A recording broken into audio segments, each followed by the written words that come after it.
Rembrandt is generally considered to be one of the greatest artists of the Dutch Golden Age. He is known for working intensely with light and shade, favoring a realism that other artists avoided. Rembrandt van Rijn was born in Leiden, Netherlands, on July 15, 1606.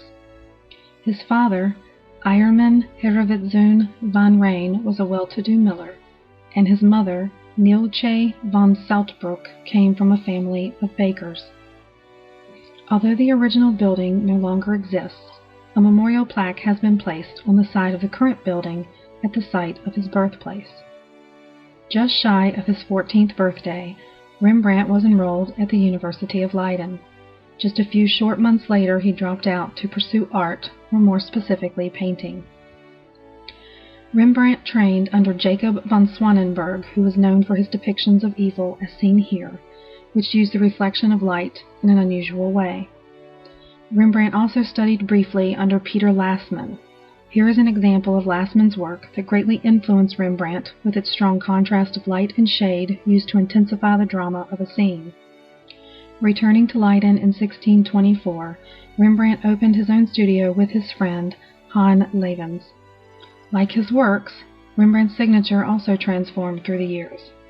His signature began in 1625 with an initial R and evolved until 1633 when he began using Rembrandt with a D. Using only his first name was probably inspired by other great artists of the time such as Michelangelo and Raphael. Around 1628, Rembrandt began teaching. One of his first students, Herewitzoon, also became a highly esteemed painter of the period. The official registers of painters' trainees have been lost, but some of his students may have included Flenck, Fabritius, and de Gelder. After the death of his father, Rembrandt moved to Amsterdam around 1632 and worked in the service of Hendrik Eulenburg. He married Eulenburg's niece Saskia in 1634. In 1639, Rembrandt bought the large house adjacent to Eulenburg's workshop, where he lived and worked for almost 20 years. It has been the home of the Rembrandt House Museum since 1906. The next decade was a difficult time for the artist. Rembrandt and Saskia lost their first 3 children in infancy.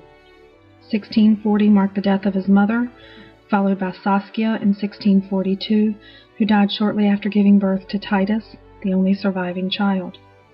Rembrandt never remarried due to Saskia's inheritance, but he entered a relationship in 1649 with Hendrike Stoffels, who bore him a child and lived with him as his common-law wife.